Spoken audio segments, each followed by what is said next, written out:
Praise the Lord. ரொம்ப ரொம்ப சந்தோஷமா ஒரு மிகப்பெரிய உற்சாகத்தோடு உங்களை இந்த ஆழமான பார்வை நிகழ்ச்சிக்கு வரவேற்கிறோம். நீங்க எல்லாரும் எப்படி இருக்கீங்க? நிச்சயமா எல்லாரையும் வரவேற்கிறதுல எனக்கு ரொம்ப மகிழ்ச்சி. இன்னைக்கு நாம பார்க்க போற விஷயம் நம்ம அன்றாட வாழ்க்கையில நாம எடுக்கிற சின்ன சின்ன முடிவுகள் எப்படி நம்ம ஒட்டுமொத்த அடையாளத்தையும் மாத்துது அப்படிங்கிறது ரொம்ப ஆழமா பேச போகுது. ஆமா, நீங்க பயணத்துல இருக்கலாம், இல்ல உங்க அன்றாட வேலைகளுக்கு நடுவுல எது கேட்டுட்டு இருக்கலாம். முதல்ல கண்களை மூடி ஒரு நன்றி அறிதல் ஜெபத்தோட இந்த ஆழமான சிந்தனையை நாம தொடங்கலாம். கண்டிப்பா. தந்தை, மகன், தூய ஆவியின் பெயராலே. ஆமென். எங்களை அளவுக்கு அதிகமா நேசிக்கிற அன்பு தந்தையே, உமது அளவற்ற கிருபைக்காகவும் இரக்கத்திற்காகவும் நீர் எங்களுக்கு கொடுத்திருக்கிற இந்த புதிய நாளுக்காகவும் உமக்கு மனதார நன்றி செலுத்துறோம். ஆண்டவரே, பல நேரங்கள்ல நாங்க எங்க சொந்த அறிவின் மீதும் மனிதர்களோட செல்வாக்கின் மீதும் நம்பிக்கை வச்சு வறட்சியான பாதைகள்ல வழி தவறி போயிடுறோம். ஆமாம் ஆண்டவரே. ஆனா நீர் ஒருபோதும் எங்களை கைவிடுவதில்லை. உமது மீது நாங்க வைக்கிற அசைக்க முடியாத நம்பிக்கைய அந்த ஜீவ நீரோடையோரம் நடப்பட்ட மரத்தோட வேர்கள போல எங்க உள்ளத்தின் ஆழத்துல உறுதியா பதிய செய்யுங்களப்பா. இந்த நிகழ்ச்சியை பார்த்து கொண்டிருக்கும் ஒவ்வொரு நேயரையும் கரங்களில் ஒப்பு கொடுக்கிறோம்.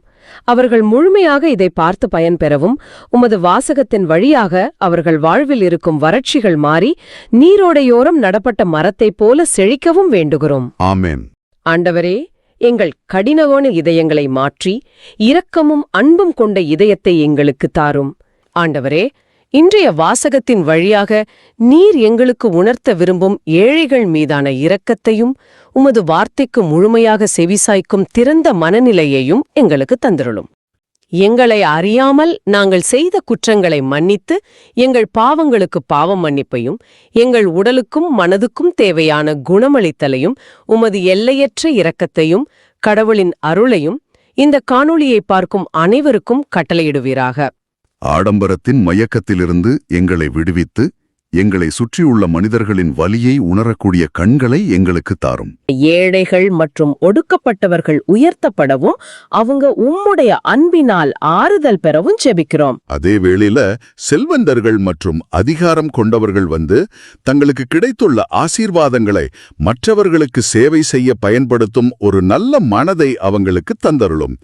உம்மீது விசுவாசம் கொண்ட விசுவாசிகள் மற்றும் சமூகங்கள் எப்போதும் உம்மீது முழுமையான நம்பிக்கை வைத்து ஒருவருக்கொருவர் இரக்கத்தோடு வாழ ஜெபிக்கிறோம். ஆண்டவரே, குறிப்பா திரு சூசை மாணிக்கம் அவங்களோட மகள் கார்மல் புனிதாவிற்காக ஜெபிக்கிறோம்.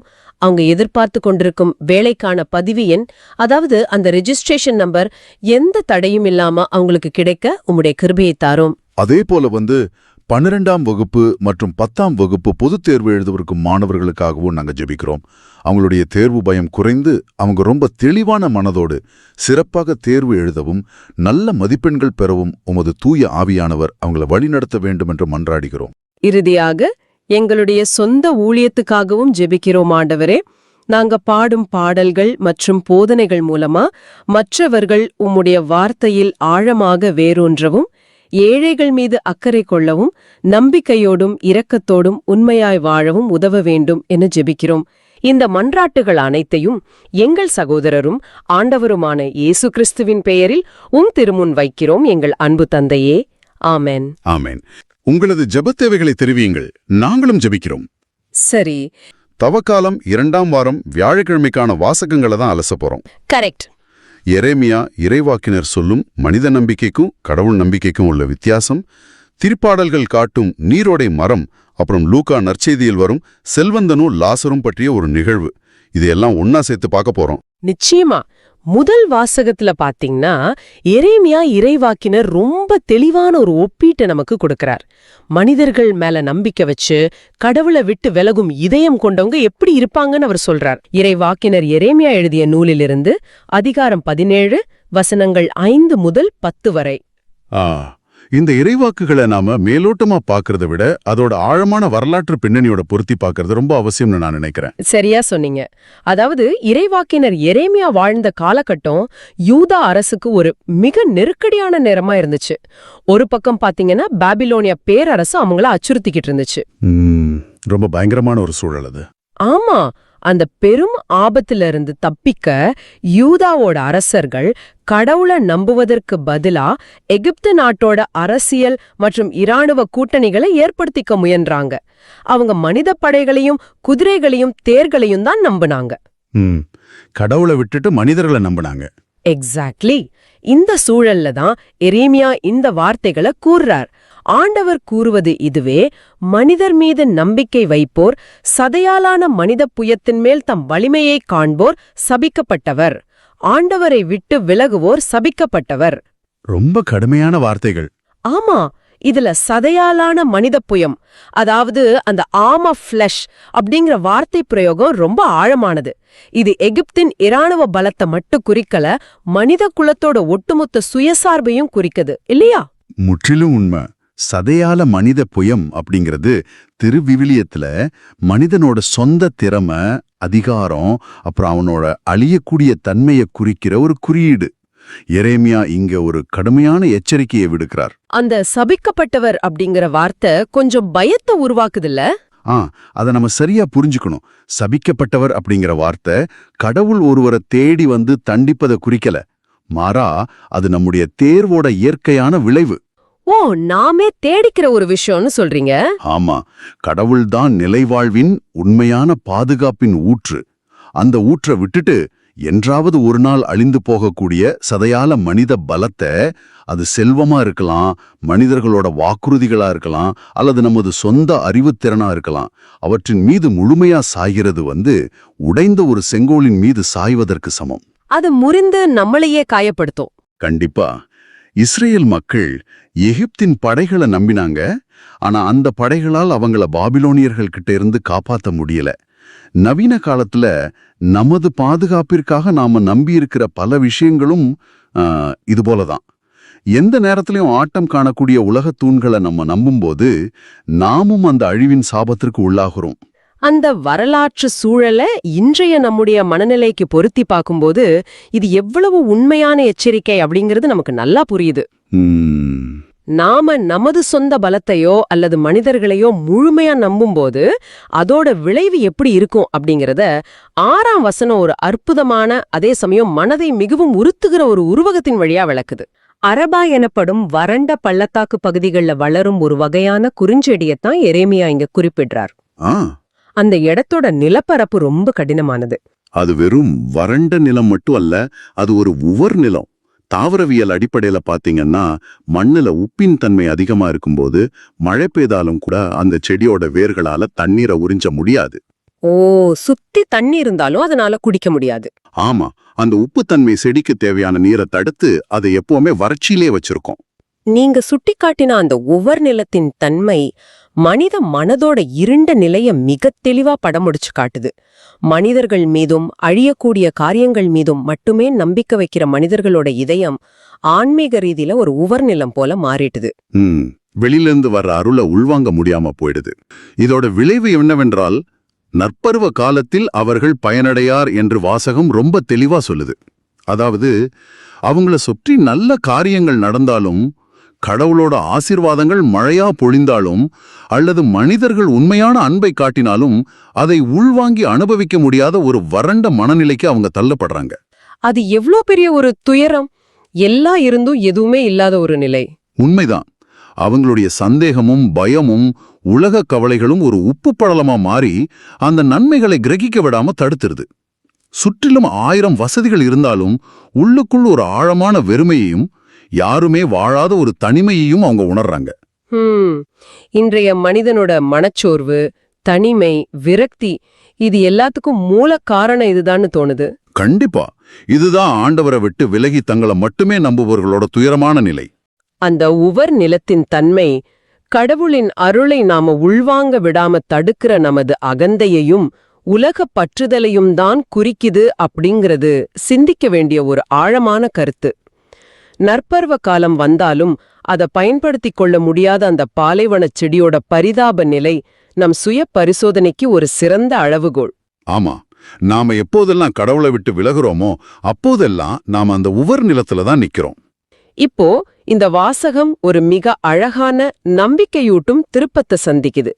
ஒரு இருண்ட அறையில திடீரென்று ஒரு பிரகாசமான வெளிச்சம் பாய்வதைப் போல 7ஆம் வசனம் ஒரு மாபெரும் ஆறுதலை தருது. ஆண்டவர் மீது நம்பிக்கை வைப்போர் பேர் பெற்றோர், ஆண்டவரே அவர்களின் நம்பிக்கை. முந்தைய வசனங்கள்ல நாம பார்த்த பாறைவனத்தின் வறட்சிக்கும் இந்த வசனத்தின் உறுதிக்கும் எவ்வளவு பெரிய வேறுபாடு பாருங்க. ரொம்ப பெரிய கான்ட்ராஸ்ட் அது. இங்கே பேறு பெற்றோர் அப்படிங்கிற வார்த்தை வெறும் தற்காலிகமான உணர்ச்சியை குறிக்கல, அது எழிலார்ந்த ஒரு உள் அமைதியையும் கடவுளோட பராமரிப்புல முழுமையா இழைப்பாரும் ஒரு உன்னத நிலையையும் குறிக்குது இல்லையா?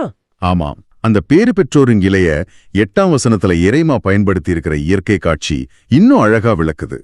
அவர்கள் நீரருகில் நடப்பட்ட மரம் ஒப்பாவர், அது நீரோடையை நோக்கி வேர்விடுகிறது, வெப்ப மிகுந்த நேரத்திலும் அதற்கு அச்சமில்லை, அதன் இலைகள் பசுமையாயிருக்கும், வறட்சி மிகு ஆண்டிலும் அதற்கு கவலை இராது, அது எப்போதும் கனி கொடுக்கும். எவ்வளவு அழகான ஒரு உருவகம்! இந்த இடத்துல நாம கவனிக்க வேண்டிய ஒரு நுட்பமான வார்த்தை இருக்கு. அது நீரோடையை நோக்கி வேர்விடுகிறது. இது சாதாரணமா நடக்கும் ஒரு செயல் அல்ல. அந்த மரம் செயலற்ற நிலையில சும்மா நிக்கல, அது ஜீவ தண்ணீரை தேடி தன் வேர்களை தொடர்ந்து நீட்டிக்கொண்டே இருக்கு. ஒரு தொடர்ச்சியான செயல்பாடு. ஆமா, இது ஒரு தீவிரமான தேடல். இது நம்முடைய ஆன்மீக வாழ்க்கைக்கு ஒரு மிகச் சிறந்த பாடம். நாம கடவுள் மீது நம்பிக்கை வைக்கிறோன்னு வெறும் வார்த்தைகளால சொல்றது மட்டும் போதாது. அந்த மரம் நீரோடைய தேடி வேர்களை நீட்டுவது போல நாமும் அருளடையாளங்கள், தினசரி ஜபம், திருவிவிலிய வாசிப்பு, அப்புறம் இந்த தவக்காலத்தின் சிறப்பு பயிற்சிகளான நோன்பு மற்றும் தர்ம காரியங்கள் வழியா நம்முடைய வேர்களை கடவுளை நோக்கி தொடர்ந்து நீட்டிக்கொண்டே இருக்கணும். ரொம்ப சரியான பாயிண்ட்.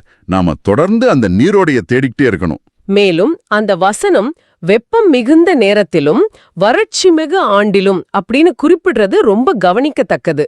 கடவுள் மீது நம்பிக்கை வச்சுட்டா வாழ்க்கையில எந்த பிரச்சனையும் வராது, எப்பொழுதும் வசந்த காலமாகவே இருக்கும்னு திருவிவிலியம் எங்கும் வாக்குறுதி அளிக்கல.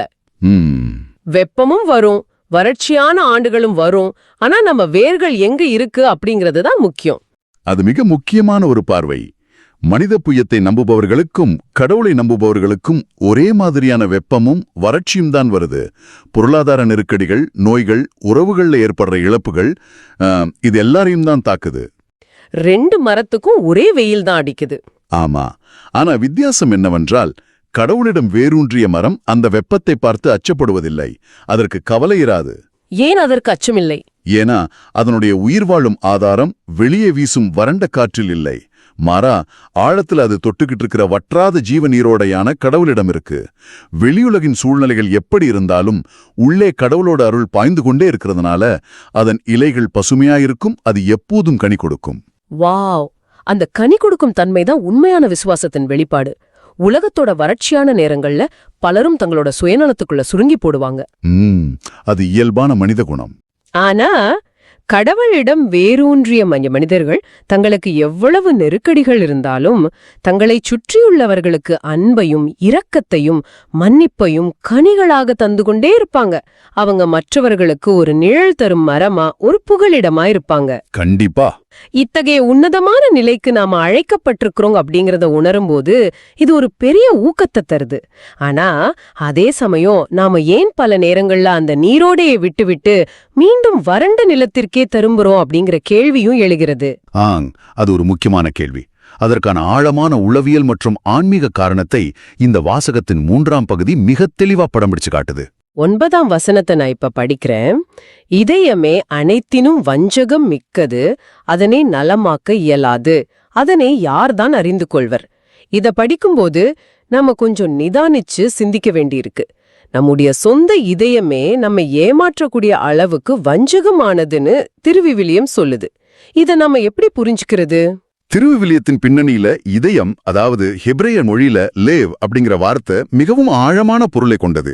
நவீன காலத்துல நாம இதயத்தை வெறும் உணர்ச்சிகளோட இருப்பிடமாக மட்டுமே பார்க்கிறோம். காதல், பாசம், அது மாதிரி. ஆமா, ஆனா பழங்கால இஸ்ரேல் மக்களுக்கு இதயம் அப்படிங்கிறது ஒரு மனிதனின் சிந்தனை, தர்க்கம், விருப்பம் மற்றும் முடிவெடுக்கும் திறனின் மையப்பகுதி. அதாவது ஒரு மனிதனின் முழுமையான ஆளுமையின் மையமே அதுதான். அப்ப முழு ஆளுமையுமே வஞ்சகமானதுன்னு சொல்ல வர்றாங்களா?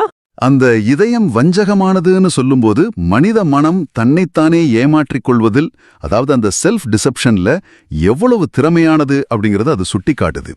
நாம செய்யற தவறுகளுக்கு நாமே மிகச்சிறந்த நியாயங்களை கற்பிச்சுக்குவோம். ஆமா, எனக்கு தோணுது நாமே நம்மள ஜஸ்டிஃபை பண்ணிக்கோம். கரெக்ட். உதாரணமா, நம்முடைய தற்பெருமைய சுயமரியாதை அப்படின்னும், மற்றவர்கள் மீது நாம காட்டுற கோபத்தை நியாயமான ஆவேசம் அப்படின்னும், நம்முடைய பேராசைய குடும்பத்துக்கான பாதுகாப்பு அப்படின்னும், நம் மனது மிக எளிதா பெயர் மாற்றி நாம செய்யறது சரிதான் அப்படின்னு நம்மளையே நம்ப வச்சிடும். இதுதான் அந்த வஞ்சகமான இதயம் செயல்படுற விதம். நீங்க சொல்றது மிகச்சரி.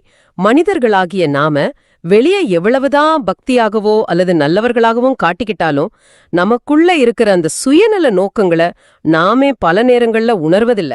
உண்மைதான். அதனாலதான் அதனை யார்தான் அறிந்து கொள்வர் அப்படின்னு எரேமியாக்கியிருக்கிறார். மனிதர்கள் நம்முடைய வெளிப்படையான செயல்களை பார்த்து நம்மை புகழலாம். ஆனா அந்த செயல்களின் ஆழத்தில் ஒளிந்திருக்கிற உண்மையான நோக்கங்களை மனித கண்களால் காண முடியாது. ஆனா கடவுளால காண முடியும். எக்ஸாக்ட்லி. அதற்கான தெளிவான பதிலை அடுத்த வசனமான 10ஆம் வசனம் வழங்குது.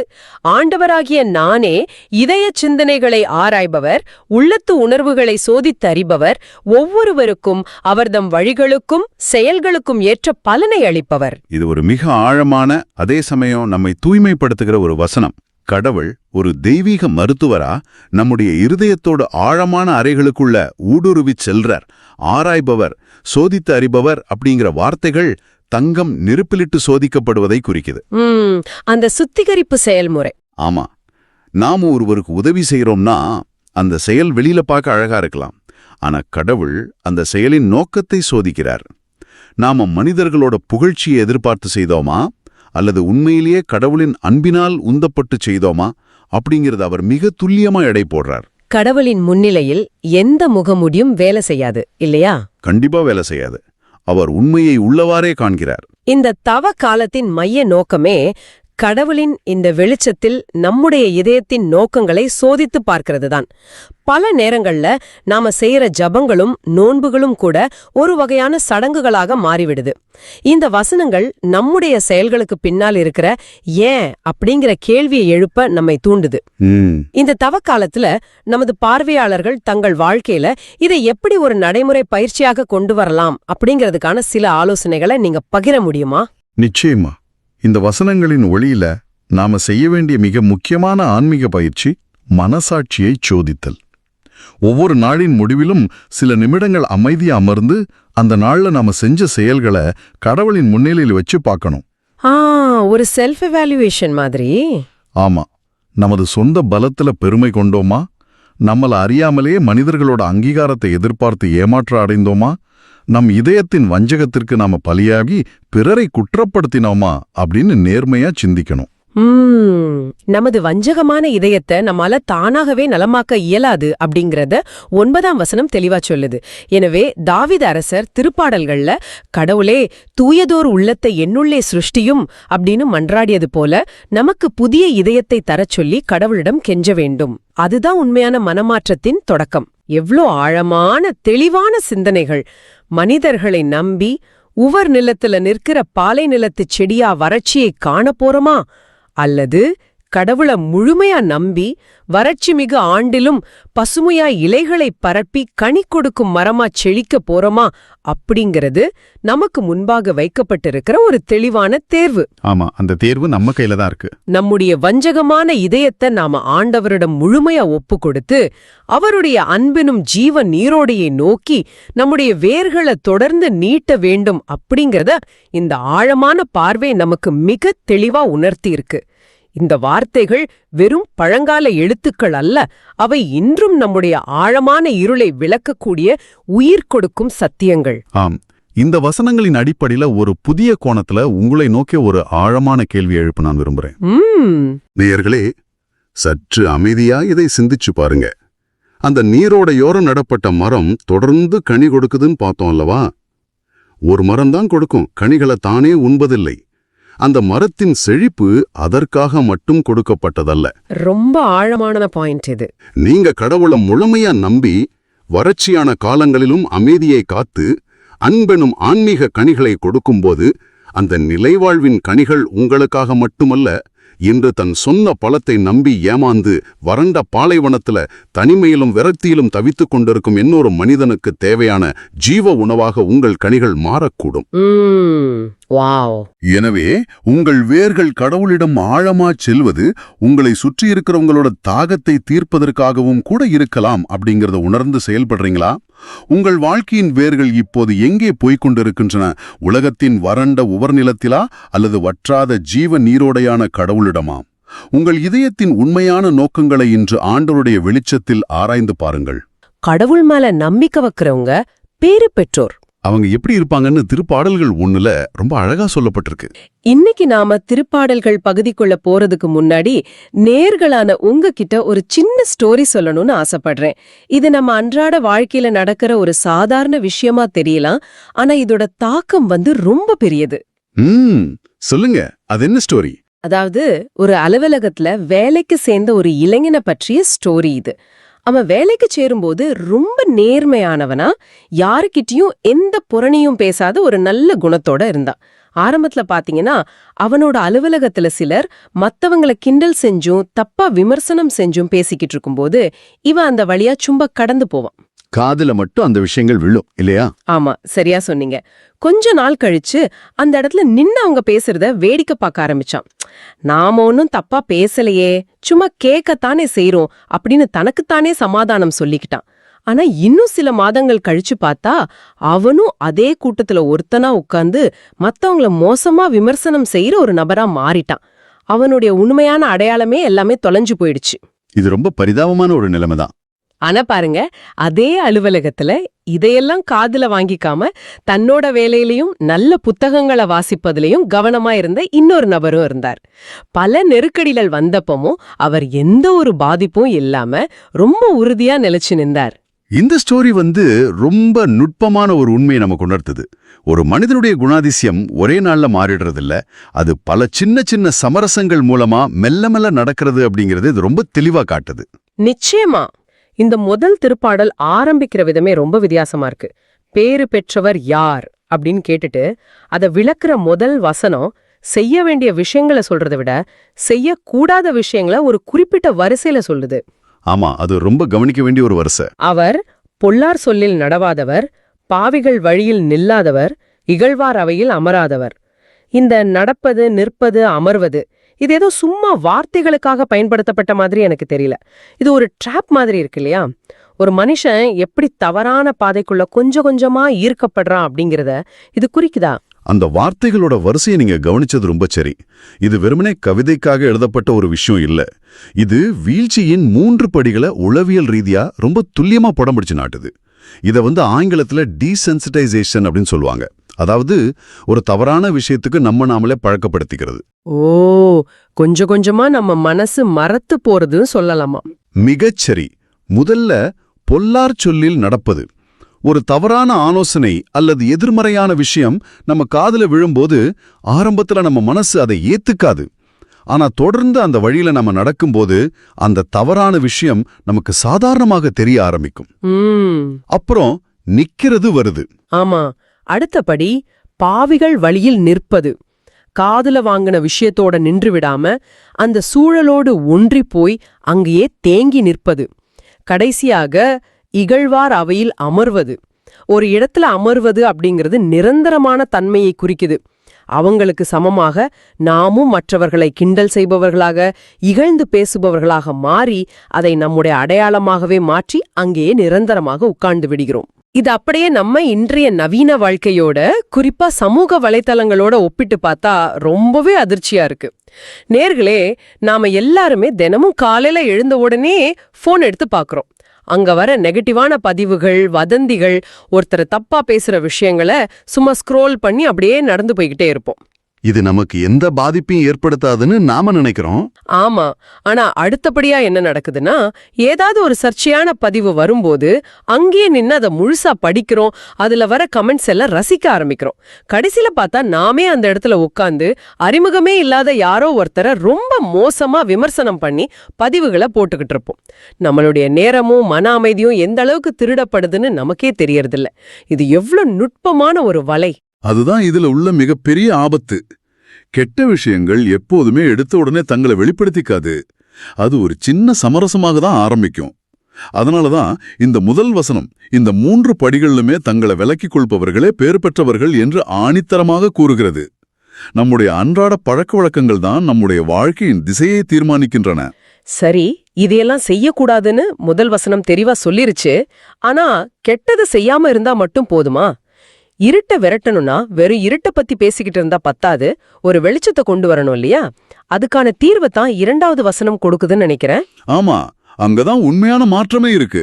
ஆனால் அவர் ஆண்டவர் திருச்சட்டத்தில் மகிழ்ச்சியுறுபவர், அவரது சட்டத்தை பற்றி இரவும் பகலும் சிந்திப்பவர்.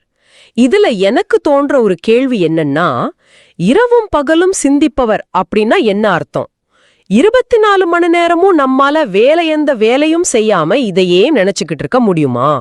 நவீன வாழ்க்கையில இது எப்படி சாத்தியம்? இந்த இடத்துலதான் விஷயம் ரொம்ப சுவாரஸ்யமா மாறுது. இரவும் பகலும் சிந்திப்பது என்பது வேலையை விட்டுவிட்டு எப்போதும் எதையாவது படித்துக்கொண்டே இருப்பது அல்ல. இது நம்முடைய மனதின் ஒரு பின்னணி செயல்பாட்டை, அதாவது பேக்ரவுண்ட் ப்ராசஸ குறிக்கிறது. பேக்ரவுண்ட் ப்ராசஸ்னா நம்ம போன்ல ஆப்ஸ் பின்னாடி ரன் ஆகுற மாதிரியா? அதேதான்.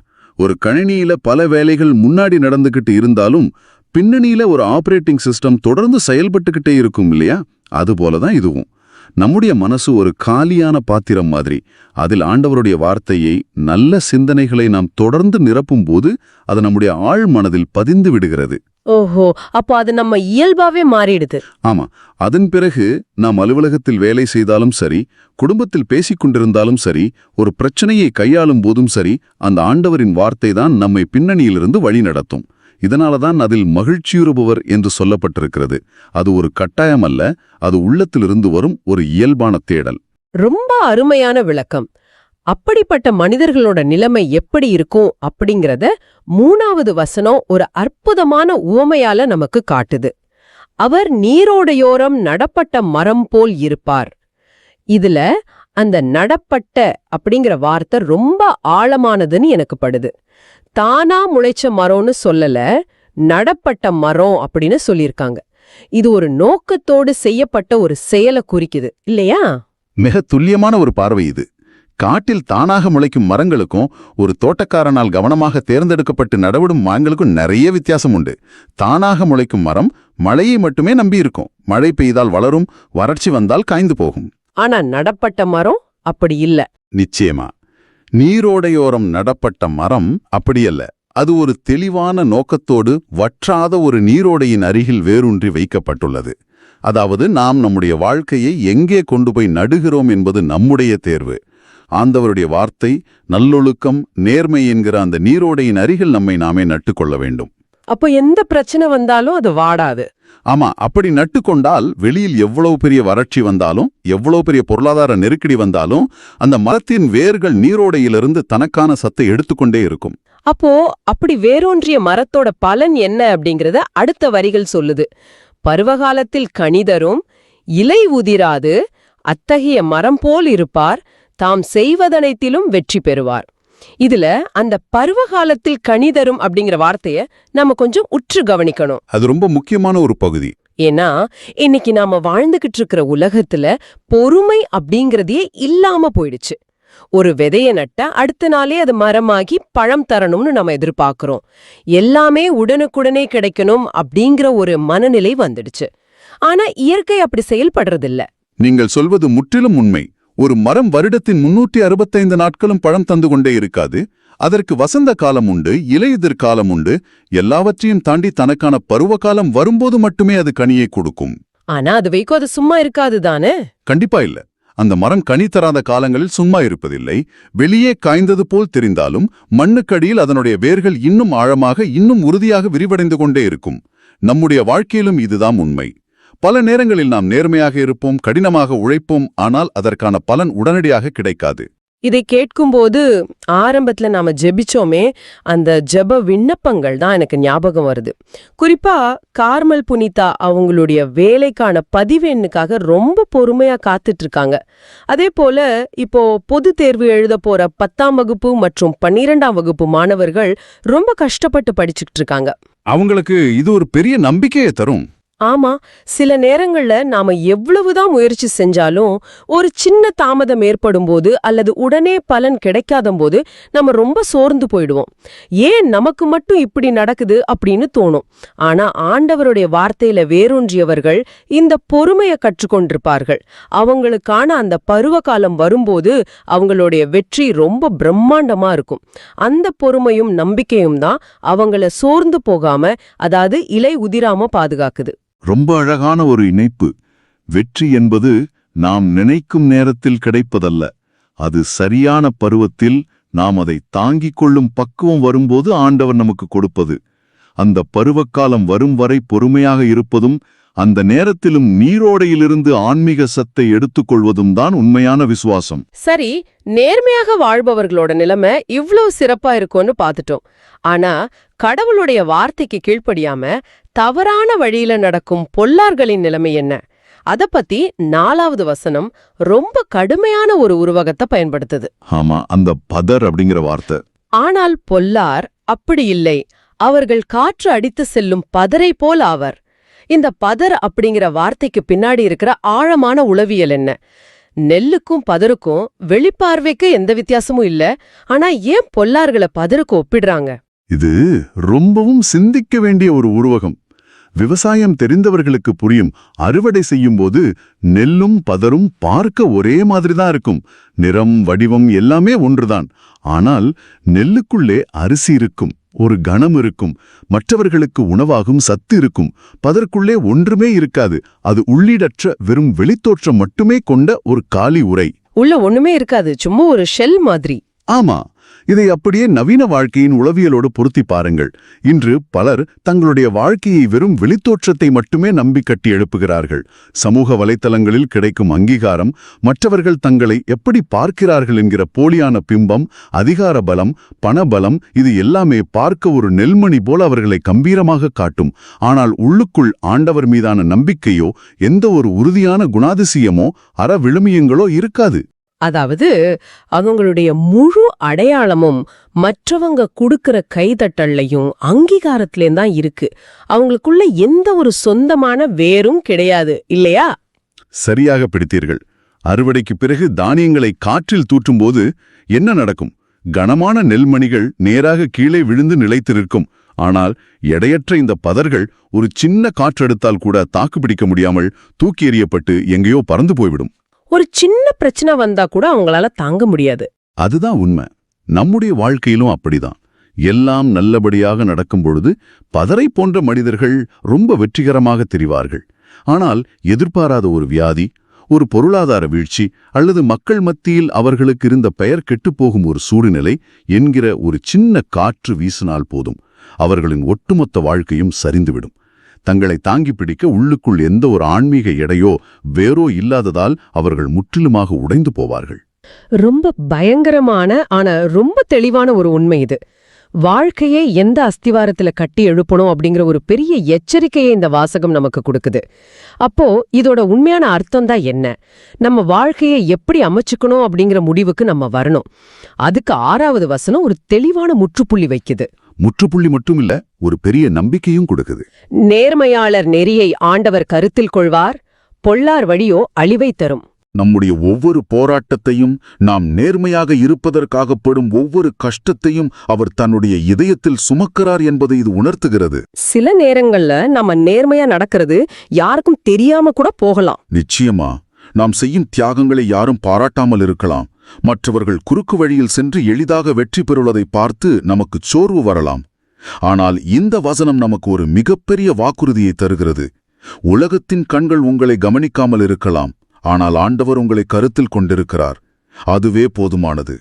பொல்லார்களின் வழி ஆரம்பத்தில் சுலபமாக தெரிந்தாலும் அதற்குள் ஒரு சுய அழிவு இயல்பாகவே மறைந்திருக்கிறது. இதைவிட ஒரு பெரிய ஆறுதலும் நம்பிக்கையும் நமக்கு தேவையில்லை. ஆண்டவர் நம்மை முழுமையாக அறிந்திருக்கிறார் அப்படிங்கிற அந்த உணர்வு தான் நமக்கு மிகப்பெரிய பலம். அதனாலதான் இன்றைய வாசகத்தோட பல்லவி ரொம்ப அற்புதமா சொல்லுது, ஆண்டவர் மீது நம்பிக்கை கொண்டவரே பேறு பெற்றவர். இது திருப்பாடல்கள் 40 வசனம் 4 இருக்கு. உங்களுக்கு புரியுதா நேயர்களே? உங்களுடைய பணம், உங்களுடைய படிப்பு, உங்களுடைய நண்பர்கள் வட்டம், இது எதுவுமே உங்களை நிரந்தரமாக காப்பாத்தாது. கடவுள் மீது நம்பிக்கை வைப்பதுதான் எல்லாவற்றுக்கும் அடிப்படை.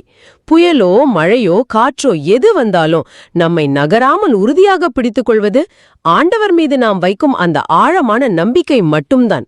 இதுதான் நமக்கான ஆங்கர். மிக அருமையாக தொகுத்து கூறினீர்கள். இன்று நாம் ஒரு ஆழமான பயணத்தை மேற்கொண்டிருக்கிறோம். வீழ்ச்சிக்கான அந்த 3 படிகள் எவ்வளவு நுட்பமாக வேலை செய்கின்றன என்பதை பார்த்தோம். வெறும் வெளித்தோட்டத்தைக் கொண்ட பதராக இல்லாமல் நீரோடையோரம் நடப்பட்ட மரம் போல எப்படி நம்முடைய மனதை ஆண்டவருடைய சட்டத்தினால் வேரூன்றி நிற்கச் செய்வது என்பதை அலசினோம். எல்லாவற்றிற்கும் மேலாக நம்முடைய நேர்மையான முயற்சிகளுக்கு தகுந்த பருவத்தில் ஆண்டவர் கனி கொடுப்பார் என்கிற உறுதியை பெற்றிருக்கிறோம். ஆமா, இது நம்ம எல்லாருக்குமே ரொம்ப தேவையான ஒரு நினைவூட்டல். இன்று நீங்கள் எந்த நீரோடையின் அருகில் உங்கள் வாழ்க்கையை நட்டு வைத்திருக்கிறீர்கள்? உங்களை சுற்றியுள்ள ஸ்டோரிகள், நீங்கள் கேட்கும் ஆலோசனைகள், நீங்கள் செலவிடும் சமூக வலைதள நேரங்கள், இவையெல்லாம் உங்களை ஒரு பச்சை பசேல் என்ற மரமாக வளர்க்கிறதா, அல்லது உள்ளீடற்ற பதரை போல சின்ன காற்றில் உங்களை பறக்க விடுகிறதா? இரவும் பகலும் நீங்கள் சிந்திப்பது எதை பற்றி? உங்கள் மனதை எது ஆக்கிரமித்திருக்கிறது? சற்று அமைதியாக சிந்திட்டு பாருங்கள். ரொம்ப அற்புதமான, நம்முடைய மனசாட்சியை தட்டி எழுப்பும் கேள்விகள். கண்டிப்பா நேயர்கள் இத மனசுல வச்சு ஆழமா சிந்திப்பாங்கன்னு நம்புறேன். இப்போ இந்த பழைய ஏற்பாட்டு சிந்தனைகளை அப்படியே மனசுல வச்சுக்கிட்டு நம்ம லூக்கா நற்செய்தி 16ஆம் அதிகாரத்துக்கு வருவோம். ஆமா, செல்வந்தனும் லாசரும் நிகழ்வு. ஆமா, இந்த 2 வகையான மனிதர்களுக்கும், அதாவது மனித பலத்தை நம்பும் பாடைவன செடிக்கும் கடவுளை நம்பும் நீரோடை மரத்துக்கும் ஒரு மிகச்சிறந்த உதாரணத்தை இயேசு இந்த நிகழ்வு மூலமா நமக்கு காட்டுறார். லூக்கா 16ல வர்ற அந்த செல்வந்தனோட ஆடம்பர வாழ்வையும் ஏழை லாசரோவோட துயர நிலையையும் நாம கொஞ்சம் ஆழமா அலசி பார்க்கணும். அந்த வாசகத்துல இயேசு ரொம்ப நுணுக்கமான சில வார்த்தைகளை பயன்படுத்துறார். அந்த செல்வந்தனை பத்தி சொல்லும்போது அவன் விலை உயர்ந்த மெல்லிய செந்நிற ஆடை அணிந்திருந்தான் அப்படின்னு குறிப்பிடுறார். இது ஒரு சாதாரணமான குறிப்பு கிடையாது.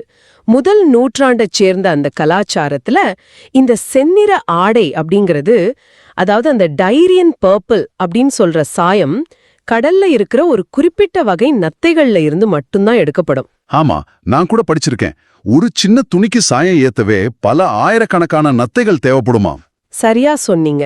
அதனால அந்த ஆடையோட விலை ஒரு சாதாரண தொழிலாளியோட பல வருஷ உழைப்புக்கு சமமா இருக்கும். அரசர்கள், ரோமானிய பேரரசின் பெரிய அதிகாரிகள், இப்படிப்பட்டவங்க மட்டுமே அதை உடுத்த முடியும். இது அந்த செல்வந்தனோட அதீத பகட்ட காட்டுது. அது மட்டும் இல்லாம அவன் நாள்தோறும் விருந்துண்டு இன்புற்றிருந்தான் அப்படின்னு வாசகம் சொல்லுது.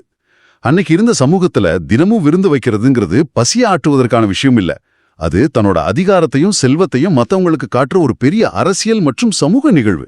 இது ரொம்ப முக்கியமான ஒரு விஷயம். அவனோட அந்த ஆடம்பரமான வாழ்க்கை அவனை சுற்றியிருந்த உண்மையான உலகத்திலிருந்து அவனை முழுமையா துண்டிச்சிடுச்சு. எரேமியா இறைவாக்குனர் சொன்னாரே, அந்த செடி வேற யாரும் இல்ல, இந்த செல்வந்தன் தான். வெளியில பார்க்க அவன் செழிப்பா தெரியலாம், ஆனா உள்ளுக்குள்ள அவன் வேர்கள் சுயநலம்ங்கிற பாறையில பட்டு காய்ந்து போயிருந்துச்சு. மிக சரியான இணைப்பு. ஆனா அவனோட வீட்டு வாசல்லையே லாசருன்னு ஒரு ஏழை இருந்தான். லாசரோட நிலைமையை இயேசு விவரிக்கும்போது நமக்கே ரொம்ப கஷ்டமா இருக்கு. அவர் உடல் முழுவதும் புண்ணோடு இருந்தார். அந்த செல்வந்தனோட மேசையிலிருந்து கீழே விழும் துண்டுகளாவது தனக்கு கிடைக்காதான்னு பசியில ஏங்கிட்டு இருந்தார்னு வாசகம் சொல்லுது. அந்த மேசையிலிருந்து விழும் துண்டுகள் அப்படிங்கிறது அந்த காலத்துல பெரிய விருந்தினர்கள் தங்கள் கைகளை துடைக்க பயன்படுத்திட்டு தூக்கி எறியும் ரொட்டி துண்டுகளை குறிக்கும் அப்படின்னு வரலாற்று ஆய்வாளர்கள் சொல்றாங்க. அதாவது கை துடைக்கிற ஒரு டிஷ்யூ பேப்பர் மாதிரி அந்த ரொட்டியை பயன்படுத்தி தூக்கி போடுவாங்க. ஆமா, அந்த எச்சில் ரொட்டி துண்டு கூட லாசருவுக்கு கிடைக்கல. அதை விட மோசமான ஒரு விஷயம், நாய்கள் வந்து அவரோட புண்ணை நக்குச்சுன்னு வாசிக்கிறோம். மனிதர்கள் காட்ட வேண்டிய இரக்கத்தை விட அந்த தெரு விலங்குகள் அவருக்கு அதிக நெருக்கத்தை காட்டியது அப்படிங்கிறது அந்த சமுதாயத்தோட வீழ்ச்சியத்தான் நமக்கு காட்டுது. இங்க நாம ரொம்ப ஆழமா சிந்திக்க வேண்டிய ஒரு சமூக பார்வை இருக்கு. பலரும் நினைச்சுக்கிறாங்க அந்த செல்வந்தன் ரொம்ப கொடூரமானவன், லாசரவை அடிச்சு துன்புறுத்துனா அப்படின்னு. அவன் லாசருவ திட்டல, விரட்டல. பின்ன என்னதான் அவனோட பாவம்? கண்டு கொள்ளாமை. சரியா சொன்னீங்க. அலட்சியம். ஒரு சக மனிதன் தன் வீட்டு வாசல்ல பசியில துடிச்சிட்டு இருக்கும்போது அவன் ஒரு மனிதனன் கூட மதிக்காம அவனை தன் வீட்டு வாசலின் ஒரு கல்ல போல, ஒரு மரத்தை போல நினைச்சு கடந்து போனான் பாருங்க. அந்த மனிதநேயத்தை முற்றிலுமா இழந்துட்ட அலட்சியம் தான் அவனோட மிகப்பெரிய பாவம். அவன் தன்னை சுற்றி கட்டியிருந்த அந்த பகட்டான கோட்டை லாசருவின் அழுகுரல அவனுக்கிட்ட நெருங்க விடல. இதுல இன்னொரு சுவாரஸ்யமான தகவல் மூல மொழியில இந்த வாசகத்தை பார்க்கும்போது நமக்கு தெளிவா புரியுது. இந்த நிகழ்வுல அந்த செல்வந்தனுக்கு இயேசு ஒரு பேரை கொடுக்கல, கவனிச்சிங்களா? வெறும் செல்வந்தன் அப்படின்னு தான் வருது. ஆனா அந்த ஏழைக்கு லாசரு அப்படின்னு ஒரு பேரை குறிப்பிட்டு சொல்றார். அதோட அர்த்தம் ரொம்பவே ஆழமானது. எபிரேய மொழியில எல் ஏசர் அப்படிங்கிற வார்த்தையிலிருந்து தான் லாசரு அப்படிங்கிற பேர் வந்திருக்கு. இதுக்கு கடவுள் உதவி செய்கிறார் அப்படின்னு அர்த்தம். வாவ்! அந்த மனிதனை சமூகம் கைவிட்டிருக்கலாம், செல்வந்தன் கண்டுகொள்ளாமல் இருந்திருக்கலாம், அவன் அனாதையாக தெருவில் கிடந்திருக்கலாம். ஆனால் கடவுள் அவனை அறிந்திருந்தார். உலகத்தின் பார்வையில் முகவரியற்ற லாசருவுக்கு கடவுளின் பார்வையில் ஒரு பேர் இருந்தது. அதே சமயம் உலகத்தின் பார்வையில் பெரிய செல்வந்தனான அந்த மனிதனுக்கு நிலைவாழ்வில் பேரே இல்லாமல் போய்விட்டது. இத நினைக்கும்போது லூக்கா 8:15 சொல்லப்பட்டிருக்கிற வார்த்தைகள் தான் எனக்கு ஞாபகத்துக்கு வருது. வார்த்தையை கேட்டு அதை காத்து பேறு பெற்றோர் அப்படின்னு அந்த வசனம் சொல்லுது. கடவுளோட வார்த்தையை கேட்பது மட்டுமில்லாம அதை நம்முடைய தினசரி வாழ்க்கையில் கடைபிடிக்க வேண்டும் என்பதை இது ஆழமா உணர்த்தது. இன்றைய நவீன உலகத்துல நம்ம கண் முன்னாடியே எத்தனையோ லாசருக்கள் இருக்காங்க. நம்ம அன்றாட வாழ்க்கையில நாம சந்திக்கிற எளிய மக்கள், நம்முடைய உதவியோ அல்லது ஒரு சின்ன ஆறுதலோ தேவைப்படுபவர்கள் நிறைய பேர் இருக்காங்க. ஆனா நாம நம்மளோட வேலை, மொபைல் போன், சமூக வலைத்தளங்கள், நமக்கு மட்டுமேயான ஆடம்பரமான வாழ்க்கைன்னு நமக்கான ஒரு தனி உலகத்தை உருவாக்கி மற்றவர்களின் குரல் கேட்காதபடி நம்ம காதுகளை அடைத்துக் கொள்கிறோம். நேயர்களே, உங்களுக்கு அருகிலேயே இருக்கக்கூடிய லாசருக்களை நீங்கள் பார்க்கிறீர்களா? இல்லை அந்த செல்வந்தனைப் போல அலட்சியமாக கடந்து செல்கிறீர்களா? இது ஒரு கடுமையான தற்கால சவால். நாம எதை காண்கிறோம், எதை நிராகரிக்கிறோம் என்பதை இது கேள்விக்குள்ளாக்குகிறது. நாம இன்னைக்கு நிறைய ஜெபம் செய்றோம், நோன்பு இருக்கிறோம். ஆனா பக்கத்துல இருக்கிற ஏழைகளை கண்டுக்கலனா அது உண்மையான பக்தியா இருக்க முடியாது. கண்டிப்பா. இந்த நிகழ்வின் அடுத்த பகுதிக்கு வருவோம். மரணத்திற்கு பின் நடக்கும் மாபெரும் மாற்றம். லூக்கா 16:22 முதல் 26 வரையிலான வாசகங்கள் இதை மிக தெளிவாக காட்டுகின்றன.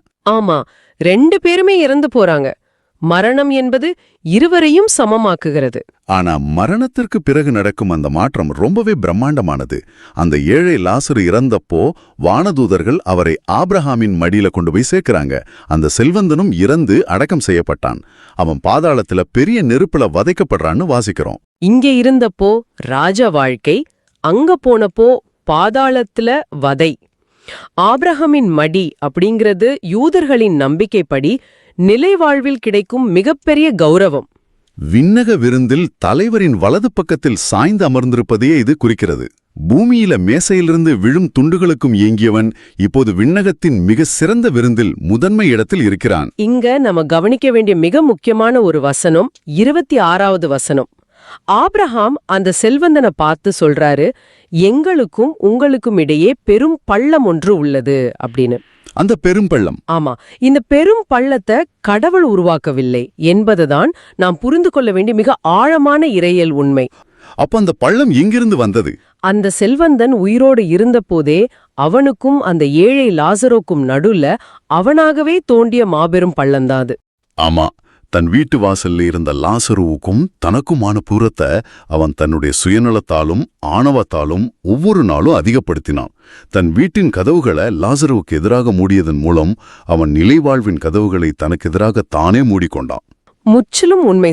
இந்த பூமியில அவன் லாசருவிடம் காட்ட மறுத்த அந்த இரக்கம்தான் மரணத்திற்கு பின்னால் இருவரையும் பிரிக்கும் நிரந்தரமான மாபெரும் பள்ளமாக மாறிவிட்டது.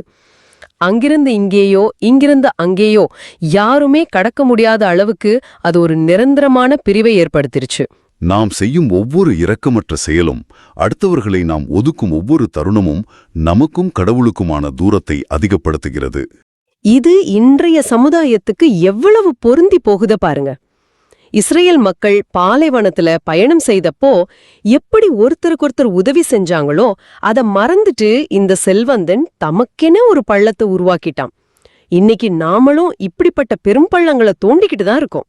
நிச்சயமா, செல்வந்தர்களுக்கும் ஏழைகளுக்கும் நடுவுல இருக்கிற பொருளாதார பள்ளம், சாதி பள்ளம், நம்முடைய இருப்பிடங்களை சுற்றி கட்டியிருக்கும் பெரிய பெரிய சுவர்கள், ஏன் டிஜிட்டல் உலகில் நாம் நமக்காகவே உருவாக்கி கொண்டுள்ள தனிப்பட்ட வட்டங்கள்னு எத்தனையோ பிரிவுகளை நாமளே உருவாக்கிக்கிறோம். இந்த மனநிலையை எப்படி மாற்றுவது என்பதுதான் இன்றைய சவால். நேயர்களே, நீங்கள் சற்று சிந்தித்துப் பாருங்கள். நாம் இன்று கட்டிக்கொண்டிருப்பது மற்றவர்களை நம்மை இணைக்கும் பாலங்களையா அல்லது பிரிக்கும் பெரும் பள்ளங்களையா? நம்முடைய சக மனிதர்களை அன்போடும் இரக்கத்தோடும் அரவணைக்கும் போது மட்டும்தான் அந்த பள்ளங்கள் நிரப்பப்படும். கடவுளின் பார்வையில் நிலைவாழ்வு பெறுவதற்கான தகுதி நாம் எவ்வளவு செல்வத்தை சேர்த்திருக்கிறோம் என்பதில் இல்லை. மாறாக அந்த செல்வத்தை, நம்முடைய நேரத்தை, அன்பை மற்றவர்களோடு எப்படி பகிர்ந்து கொள்கிறோம் என்பதில்தான் இருக்கிறது. மிக தெளிவான விளக்கம். இப்போ இந்த வாசகத்தோட கடைசி பகுதிக்கு வருவோம். லூக்கா 16:27 முதல் 31 வரையிலான வசனங்கள். பாதாளத்துல வதைக்கப்படுற அந்த செல்வந்தனுக்கு முதல் முறையாக தன்னை தாண்டி வேறொருவர் மீது அக்கறை வருகிறது. ஆமா, தந்தை ஆபிரகாமே, லாசருவையாவது என் வீட்டுக்கு அனுப்புங்க, எனக்கு 5 சகோதரர்கள் இருக்காங்க, அவங்களாவது இந்த வதைக்கப்படுற இடத்துக்கு வராம இருக்கட்டும். உயிர்ந்த ஒருத்தர் உயிர்த்தெழுந்து போனா அவங்க கண்டிப்பா மனம் மாறுவாங்க அப்படின்னு கெஞ்சறான். அவனது அந்த வேண்டுதலுக்கு ஆபிரகாம் கொடுக்கிற பதில் இருக்கே, அதுதான் இந்த மொத்த வாசகத்தோட ஆணிவேர். ஆபிரகாம் சொல்றாரு, அவர்களுக்கு மோசேயும் இறைவாக்கினர்களும் உண்டு.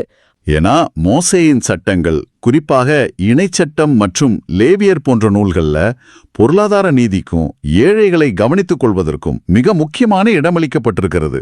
அறுவடை செய்யும்போது வயலின் ஓரங்களில் இருப்பதை ஏழைகளுக்காகவும் அகதிகளுக்காகவும் விட்டுவிட வேண்டும் என்று சட்டம் மிக தெளிவாக சொல்கிறது. அந்த செல்வந்தன் திருவிவிலியத்தை அறிந்திருக்கலாம், தான் இஸ்ரேலின் 12 குலங்களை சேர்ந்தவங்கன்னு பெருமைப்பட்டிருக்கலாம், தான் ஒரு யூதன் என்று கர்வம் கொண்டிருக்கலாம்.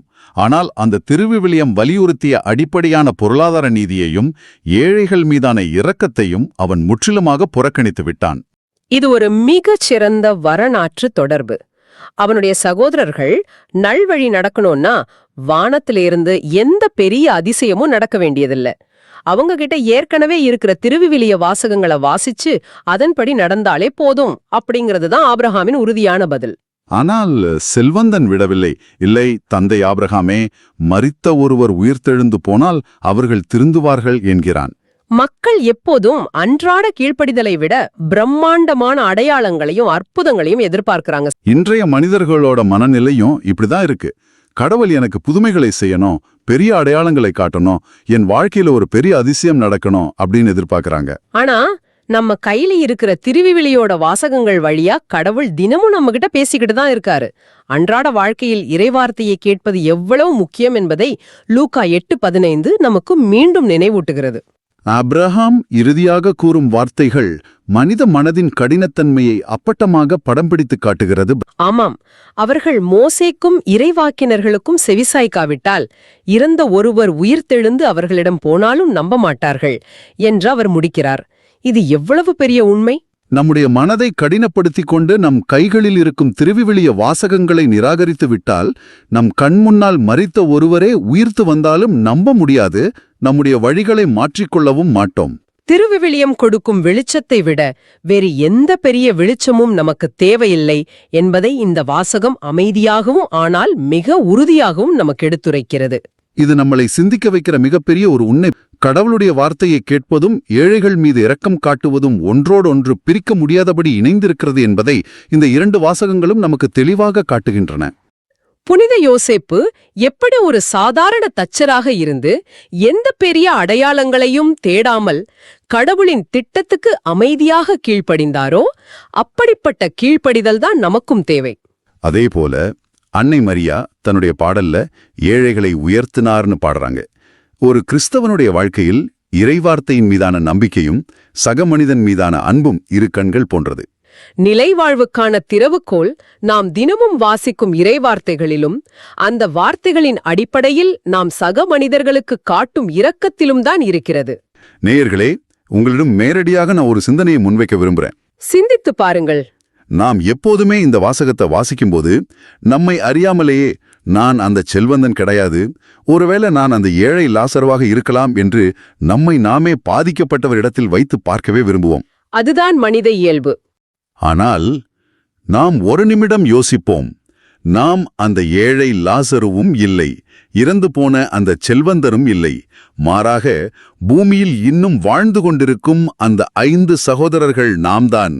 ரொம்ப அருமையான சிந்தனை. நாம் இப்போது கிருபையின் காலத்தில் வாழ்ந்து கொண்டிருக்கிறோம். நம் கைகளில் திருவிவிலியம் கொடுக்கப்பட்டுள்ளது. இன்று நம்மைச் சுற்றி நாம் கட்டி எழுப்பியிருக்கும் அரண்கள் என்ன? அது வெறும் செங்கலால் கட்டப்பட்ட சுவர்கள் மட்டுமல்ல. நம்முடைய மொபைல் போன் ஸ்கிரீன்கள், நமக்கு விருப்பமானவற்றை மட்டுமே காட்டும் சமூக வலைதளங்கள் என எல்லாம் சேர்ந்து உண்மையான மனித வலியையும் வறுமையையும் நம் கண்களில் படாதபடி தடுத்து நிறுத்தும் நவீன மாபெரும் பள்ளங்களாக மாறிவிட்டனவா? உங்கள் கவனத்தை ஈர்க்கத் துடிக்கும் டிஜிட்டல் உலகத்தின் சத்தங்களுக்கு நடுவே உங்கள் வீட்டு வாசலில் நிற்கும் லாசருவின் குரல் உங்களுக்கு கேட்கிறதா? வானத்திலிருந்து ஒரு பெரிய அதிசயம் நிகழும் என்று காத்திருக்க வேண்டாம். கடவுள் இன்று நீங்கள் வாசிக்கும் திருவிவிலிய வாசகத்தின் வழியாகவும் உதவி கேட்கும் ஒரு சாதாரண மனிதனின் குரல் வழியாகவும் உங்களிடம் பேசிக்கொண்டுதான் இருக்கிறார். இன்று உங்கள் வீட்டு வாசலில் இருக்கும் லாசரு யார்? நீங்கள் கேட்க வேண்டிய இறைவாக்கினரின் குரல் எது என்பதை சிந்தித்துப் பாருங்கள். நிச்சயமா இதை நம்ம எல்லாரும் சிந்திக்கணும். நாம கொஞ்சம் நிதானமா யோசிச்சு பார்க்கணும். இன்னைக்கு நம்ம வாசல்ல இருக்கிற லாசர் யாரு? அது யாரா வேணாலும் இருக்கலாம். ஆமா, நம்ம லாசர் எப்பவும் கிழிந்த துணியோட பிச்சை கேட்டு வர்றவங்கள மட்டும் இருக்க மாட்டாங்க. நம்ம நேரத்துக்காக ஏங்கும் நம்ம குடும்ப உறுப்பினரா இருக்கலாம், இல்ல நம்ம உதவியை எதிர்பார்க்கும் சக பணியாளரா இருக்கலாம். ரொம்ப கரெக்டா சொன்னீங்க. நம்ம வசதி, பிஸியான வாழ்க்கைங்கிற போர்வைக்குள்ள முடங்கி அவங்கள நாம கவனிக்காம விடுறோமா? நிச்சயமா. உண்மையான செல்வம் என்பது பேங்க் பேலன்ஸ்ல இல்ல, அது கடவுள் மேல நாம வைக்கிற நம்பிக்கையிலையும் அடுத்தவங்க மேல நாம காட்டுற இரக்கத்திலையும் தான் இருக்கு. லாசர் வீட்டு வாசல்ல இருந்த வரைக்கும் செல்வந்தனுக்கு ரட்சிப்புக்கான வாய்ப்பு இருந்துச்சு. ஆமா, நேரம் கடந்து போறதுக்கு முன்னாடி நம்ம இதய கதவுகளை திறப்போம். ஃபைனலா ஒரு விஷயம், நாம எல்லாம் எப்பவுமே நம்ம சுத்தி இருக்கிற லாசர் யாருன்னு தான் தேடுறோம். ஆனா இன்னைக்கு நீங்க ஒரு நிமிஷம் யோசிச்சு பாருங்க. ஒருவேளை உங்க வீட்ல இருக்கிறவங்களுக்கு நீங்க தான் அந்த செல்வந்தனா இருந்து அவங்களுக்கு ஒரு பெரும் பள்ளத்தை உருவாக்கி வச்சிருக்கீங்களா? உங்க ஈகோவால இல்ல உங்களோட பிஸியான வேலைப்பளுவால உங்க குடும்ப உறவுகள்ல ஒரு கடக்க முடியாத பெரும் பள்ளத்தை நீங்களே தோண்டி வச்சிருக்கீங்களா? இதை நம்ம எப்படி அடைக்க போறோங்கிறது தான் நமக்கு முன்னாடி இருக்கிற மிகப்பெரிய சவால். மிக ஆழமான ஒரு கேள்வி இது. நம்முடைய அன்றாட வாழ்க்கையில இந்த வாசகங்களை சிந்திச்சு நம்மால் உருவாக்கப்பட்ட பள்ளங்களை அன்பால் நிரப்ப கடவுள் நமக்கு அருள் தரட்டும். இந்த ஆழமான பார்வை உங்களுக்கு பயனுள்ளதாக இருக்குதுன்னு நினைச்சா மத்தவங்களுக்கு இந்த வீடியோவை ஷேர் பண்ணுங்க. நற்செய்தியின் தூதராக இறையாட்சியை எடுத்துரைங்க. நன்றி. மீண்டும் நாளை சிந்திப்போம். இந்த நாள் இனிதாக அமைய வாழ்த்துக்கள். இயேசுவுக்கே புகழ். அன்னை மரியே வாழ்க.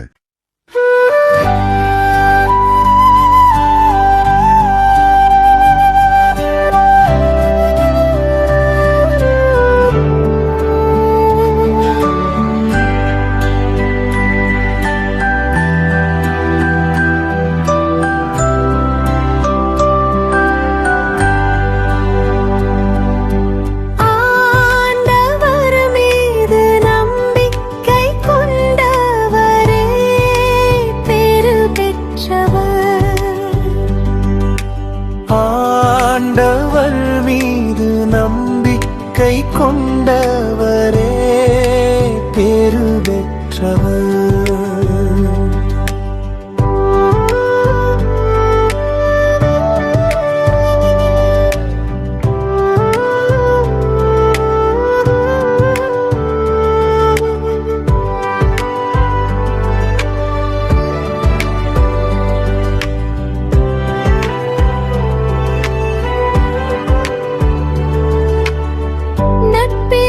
பெற்றவர் யாரவர்?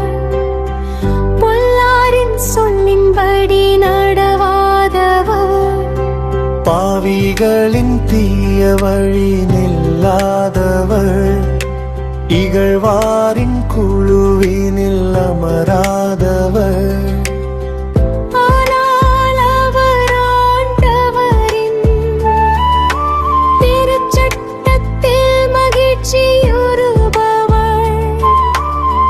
அவரது சட்டத்தை பற்றீரவும் பகலும் சிந்திப்பவர்.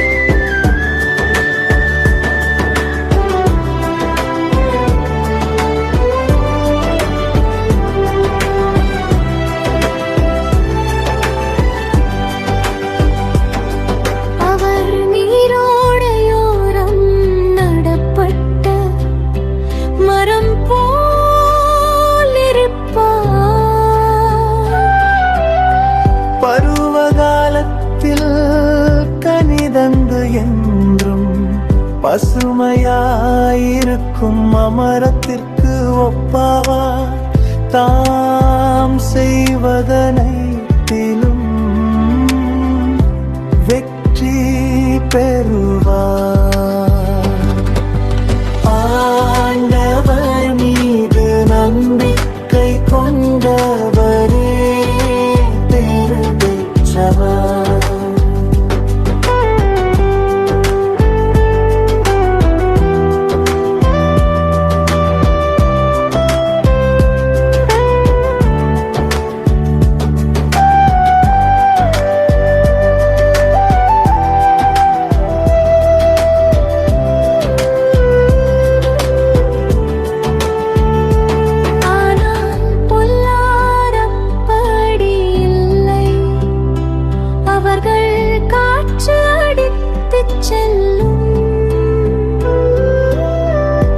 பதரை போலாவர் நேர்மையாளரின் நெறியை ஆண்டவர் கருத்தில் கொள்வார். பொல்லாரின் வழியோ அழிவை தரும்.